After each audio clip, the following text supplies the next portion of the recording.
Hello, nice to meet you, everyone. Let me start with my introduction. My name is Mina, and I am born and raised in Seoul, South Korea, and currently I'm based in Washington, D.C., in the United States. My training as a data scientist comes from my master program. I am currently pursuing a data science for public policy degree at Georgetown University in the US. And I first want to go through about like some of my identities that I use to describe myself, especially in the US, I guess. But I think it's like also could be very universal at the same time. I'm consider myself as an Asian. I'm also Korean. I am a cisgender woman who is heterosexual and able-bodied, and currently in the mid-20s. The reason I went through the words that I describe myself is because I think as a data scientist, I realized that I cannot separate myself from my identity, and often my identity does affects on the expectation people have on my onto me, and also the roles I ended up getting or having. So recognizing the realities, this reality that I just described, I do believe that the data science should be a tool for everyone. So I first want to walk you to my my some of my beginning experiences as a data science student. I was in Rwanda last summer um, as a research assistant. I was with the Innovation for Poverty Action office in Rwanda because one of the Georgetown professors were working with the Rwanda government to do the supporting teachers' achievement in Rwanda school projects. We call it a STARS project. And this is basically an intervention of giving teachers by giving financial incentive to teachers based on their teaching qualities in the public schools, and hoping that will incentivize like teachers to work on their teaching skills and eventually lead to a better education result in Rwanda.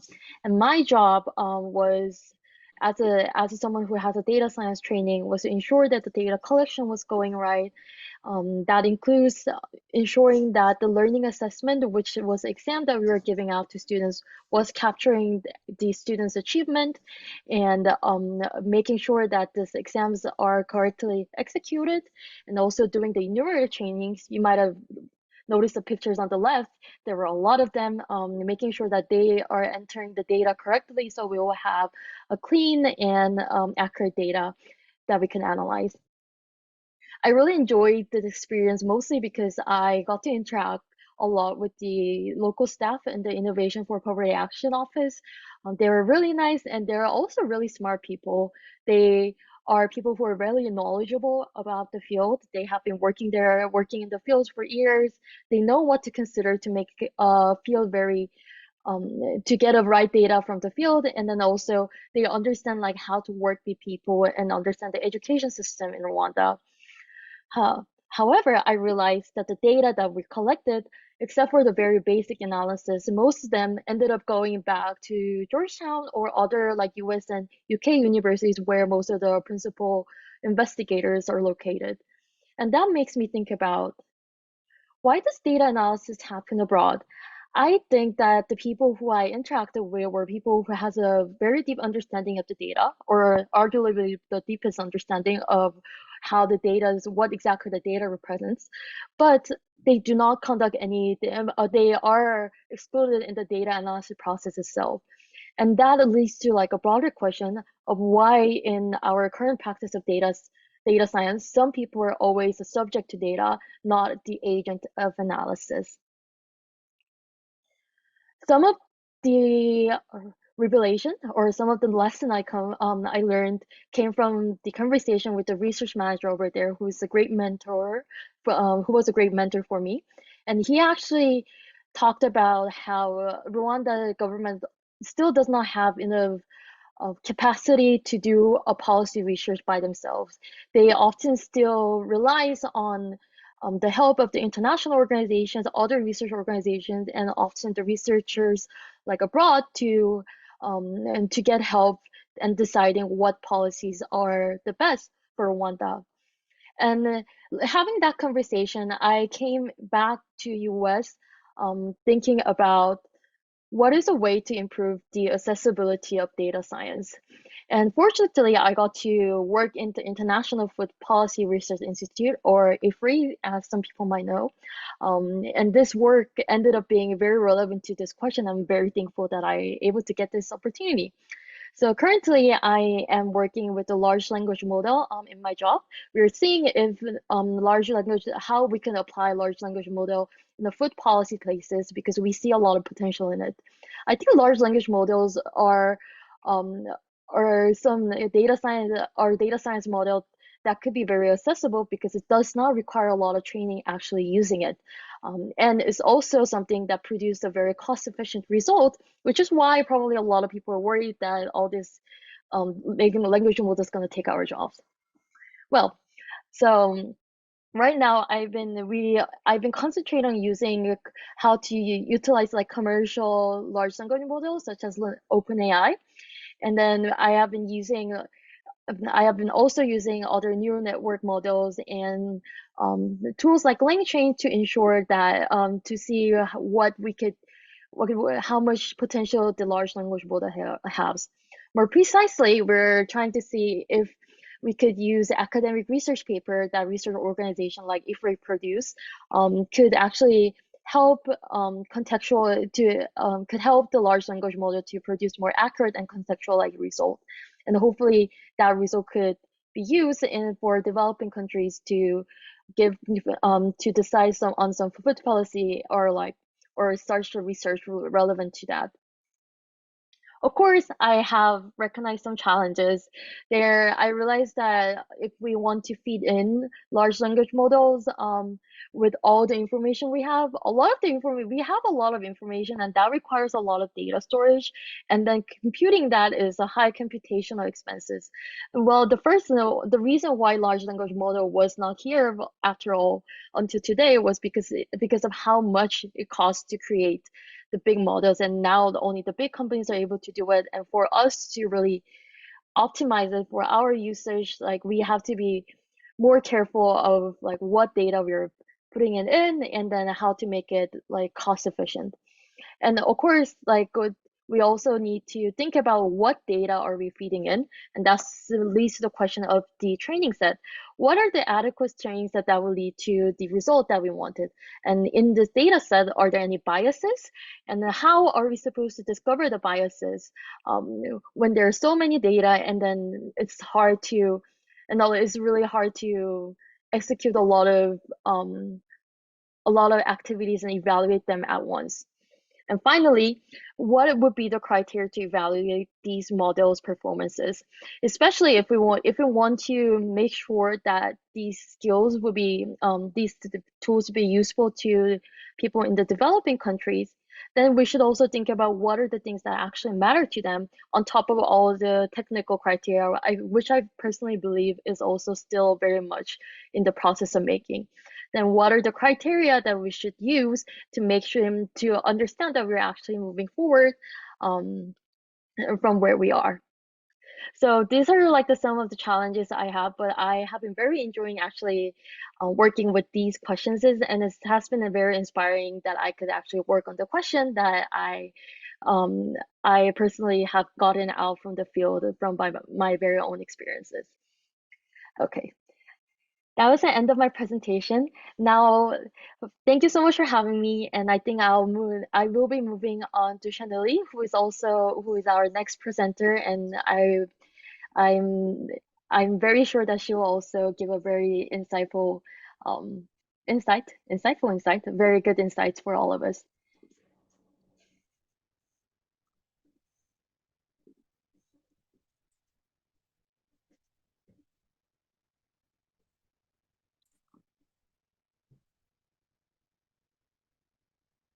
Hello everyone, I hope my screen is visible. Okay, thank you for confirming. And in continuation to my colleague Meena, uh, I just want to take this further and invite you all to a day in a life of a junior data scientist. So hello and namaste everyone. My name is Shalini Bakhar and I'm working as a data scientist in International Rice Research Institute in India. So, by profession and training, I am a software engineer, and my research interests include machine learning, deep learning, predictive modeling, UAV data processing, and a lot of other things in order to solve the challenges which are associated in agriculture. So, how a day in my life looks like, it's just very similar to a normal people. Like we go ahead with starting a morning routine. And for example, there is some field data acquisition associated. So, I try going to fields in early in the morning to collect the data. Further, or even if I'm on my desk, we are in a continuous mode to collect the data and curate it for our models. And also the indispensable part of life for us, this agricultural data scientist is planning. So I try to actually indulge myself in a lot of literature and collaboration with my fellow colleagues in order to learn. And also we do have a lot of training programs and professional development programs which are going ahead with time, and yes, a lot of administrative tasks as well, which we don't prefer to do or set it as a priority.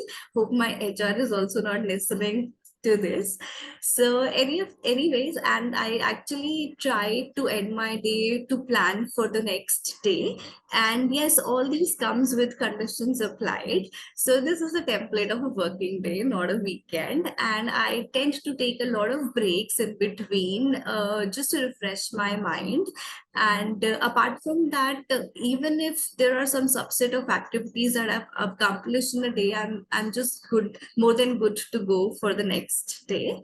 And sticking to the theme of the workshop, that is inclusion, cultivating inclusion. So the three famous I's, that is inclusion, inspiration, and innovation. We tend to include all of them in our day-to-day lives, and also the work that we are doing as agricultural scientists in our different organizations. Just to start with, that we do have a lot of capacity development programs where we bring a lot of people with different mindset and different experiences, so that this is inclusive in nature. Then we do have different research teams which are belonging to multidisciplinary domains and bring different sort of experiences with them. We as a data scientist believe that the data should be accessible by everyone. So we tend to create such sort of data sets which are there and helping the other people. Also, we tend to create some of the workshops which are inclusive events. We foster partnerships, and in which we also include government and non-government organizations, in which so that we ensure that the all inclusion factors are taken in care. And also inclusive language, when we are developing some sort of applications or any sort of models, we actually tend to include the language as a major parameter. For example, we are building a tool in a standard language, for example English, and people from there, that region, are speaking in some other different languages. The tool would be scaled more if that language that we are using for our app is more inclusive in nature. So these are some of the examples that how we tend to do it. And then comes innovation. We are collaborating with a lot of farmers to understand their requirement and challenges. So that is the key to actually develop a model. And then we try to keep ourselves updated with a lot of cutting edge technology such as UAV, drones, IoT sensors, remote sensing, and a lot of data. We tend to build sustainable tools which are actually using the robust models, keeping sustainability into mind. And yes, we do promote open data initiatives, because nowadays it is very challenging to get the data for our research. Therefore, the other platforms like JIT Hub, we are promoting to get the open data, and there are a lot of other websites which are giving us the data to work on. Apart from that, data visualization being the key, and analysis, we just take the raw form of data and how a data could be by data science be replicated into a form of information is actually the part of our day that we are doing and trying our best to do it. Apart from this, we keep our scientific curiosity alive by talking to our fellow colleagues, and yes, in return we do have some success stories to promote. Coming on to inspiration, that what actually motivates me is to trying to keep on and regularly looking for my passion. And yes, I do celebrate when my code runs. Maybe I treat myself with a good cup of coffee or something like that. At times I do a little dance also on my desk. And also apart from this, we are taking part in a lot of workshops like this. And then at times, I've heard on social media platforms that work life balance is a myth, but we still try to take some time. We talk about digital agriculture, but we forget about digital detox. So we just take some time aside and then, yes, spend some time in mentorship just to surround ourselves with the fellow researchers and see what they are also doing and what we have to learn from them. And also, I try to stay informed and seek inspiration. From everyone. So just this brings me to a glimpse of my day. Like I mentioned that I start my day with the field data acquisition if it is there, and even if it is not there, a lot of time is spent in cleaning the data and seeing the data. So here, if you can see in top right, I'm holding a UAV or a drone, popularly known as drone. So we do a lot of field surveys as well at times. On the contrary to the role of a data scientist, and also and yes, we try to develop an algorithms to foster the same. So it is actually kind of very fascinating that how a small pixel is replicated into a result or into a map which is actually helpful to a farmer. So these are to the world that this might be bits and pieces or the grids of information, but to us to convert it into information, it takes a lot of efforts, the time, and there are a lot of challenges which Mia also mentioned in data science. So this is how we call it. Maybe a simple spectral signature can also be an identifier, or can act as a fingerprint to identify some sort of components or material. So this is the beauty of data science, which we call it as a magic.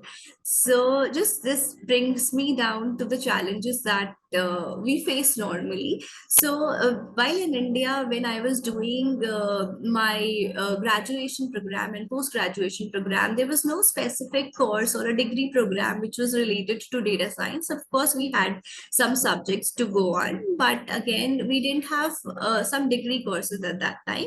But due to government initiatives and a lot of information which has been come out on data sciences, those have also been started. It's a good news. And also the tools that I use in my academics are no longer being used because most of them softwares were licensed, and now we are actually moving towards the freeware like Python or R, which are free to use and replicate. And also the skill set I need to get professionally accepted, so that also came with a lot of questions like this. So this is another sort of motivation that I get on my LinkedIn messages. So because the students and researchers are quite interested that what sort of data analytics course are available, what is my motivation, or what are the skill set that you work as a data scientist. So maybe this is my inspiration that when they message, so I just keep trying address I just try to address all those queries so that what all challenges which I faced, they should not face it. And yes, yet another day starts with another challenge. And I just want to end it with a quote that the world is one big data problem, and we as data scientists are attempting to solve one bit at a time. So, with this, I would pass the stage to my fellow colleague Nelson, and he would be taking and traversing you through his day. So, thank you so much, everyone, for attending it. Thank you, Shalini. Wow, it is definitely going to be very difficult to follow from those amazing presentations. So I will do my very best. I think it's start at the beginning. Hopefully everyone can see my screen. Go. Right. Hi everyone. I'm going to take you through a day in the life of a junior data scientist. My name is Nelson. I am a data scientist at Zindi, which is a startup based in Cape Town, South Africa. And our mission or our goal is to try and build the data science community across Africa, but also around the world in general. I'm going to share a bit about myself. I graduated from the University of Dar es Salaam with a Bachelor of Arts in Statistics, and I did an online program from the that was designed by the MIT University or the Massachusetts Institute of Technology, and the program is the MIT X MicroMasters in Data Economics and Development Policy. And following that, I took part in several machine learning competitions and managed to score really fairly well in two of them and win first place in each. And in general, I am just a student of life. I like to learn, I like to figure things out. So in my presentation, I will try and take you through the background of my journey in data science and a few of the principles that are important to me as I tackle problems in the field, and we will end it with a bit of a case study or an example that should ideally maybe solidify some of the principles that I hold near and dear. And just to start this off, I will say I started off doing the MIT X MicroMasters in Data Economics and Development Policy, which I took on. I did do a year of university, and in doing architecture, and afterwards I paused and did the MIT X MicroMasters in Data Economics and Development Policy, and that sort of pushed me into the career of data science. After which I enrolled into a program in the statistics department at the University of Dar es Salaam. And so, on that note, I will try and point out what was important or what attracted me to this particular program, the MicroMasters. And with that, I will start with the question of where is your evidence? I think part of the one important part in sort of like trying to justify or like your findings or trying to uh, make your case for when solving a problem is trying to get people to believe that your solution is the best or it's the most viable. And it is important to give a bit of evidence in doing that. And one hint is it's all in the data. And what evidence-based problem solving looks like is you ask certain questions such as, does the solution work? But not only does it work, why and how does it work? And on top of that, can we make it work elsewhere? And just to solidify this, I will give a rough example. Maybe we have um, maybe an organization is trying to implement a program that is supposed to improve levels of learning in its school. And so the first question is, how does the solution work? To what extent? What is the impact that the solution has? And on top of that, why and how does it work? Does it work specifically with the kids in that school, or does it work specifically because the school has a certain faculty? And if that's the case, how can we make it work elsewhere? And on that last question is a principle that I carry with me to this day. Um, and when you're asking, how can we make it work elsewhere?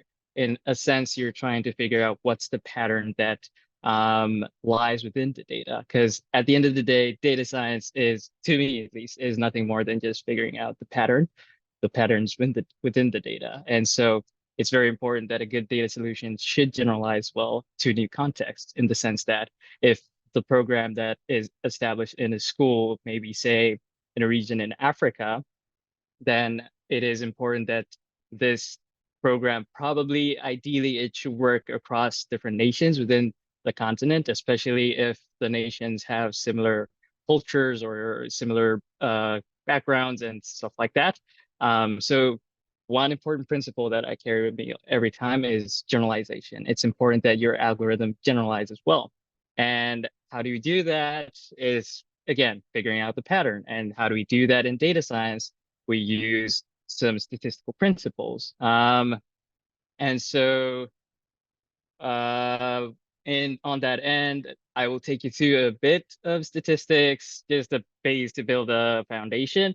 And so in the field of statistical pattern recognition, you will, or at least in statistics generally, you will have two kinds of analyses that you can do upon data. So you'll have a kind of analysis that is inferential, where the goal is to sort of as the word says, it's inferential. So you're trying to infer about a certain phenomenon or certain population, and in this case, maybe the goal is to figure out on average how well is the program doing with the kids, how well is the program, to what extent on average do kids improve when the program is applied in their school, and versus a different kind of statistics that is predictive analytics. And this is mostly what's popularly known as machine learning, or I would say that's fair. It's fair to say that it's machine learning, and it's the engine that powers artificial intelligence. Um, and so we can take a look at machine learning at a glance. Some of the There are so many algorithms once you dive into the world of machine learning, and you could have from the simplest algorithm, simplest linear regression that is based on the ordinary least squares versus a neural network that is made up of multi-layer perceptrons. So the question is, what algorithm is best? And in order to best answer this question, it is important to ask, or it comes with experience, but it's important to understand, to figure out it's always best to define your objective. Um, and each algorithm will have its own strengths and its own weaknesses, and it is important to understand where and why you want to apply a certain algorithm. So I will take you through a typical day in my life, or and I would like to believe this is probably a basic chart that probably every data scientist shares. And so a significant part of like solving a problem is research and upskilling. It's important because part as much as you can use algorithms to sort of generalize or sort of figure out the patterns, it's important. Sometimes domain knowledge is absolutely important, such as Shalini working with um, uh, in agriculture or like using drones, or it's just important to, there are certain knowledge um, pieces that once you have, you sort of even can correlate the variables that you have and build a more efficient or more effective algorithm. And once you sort of have a background in the problem that you're working on, it's important you can start experimenting with different approaches.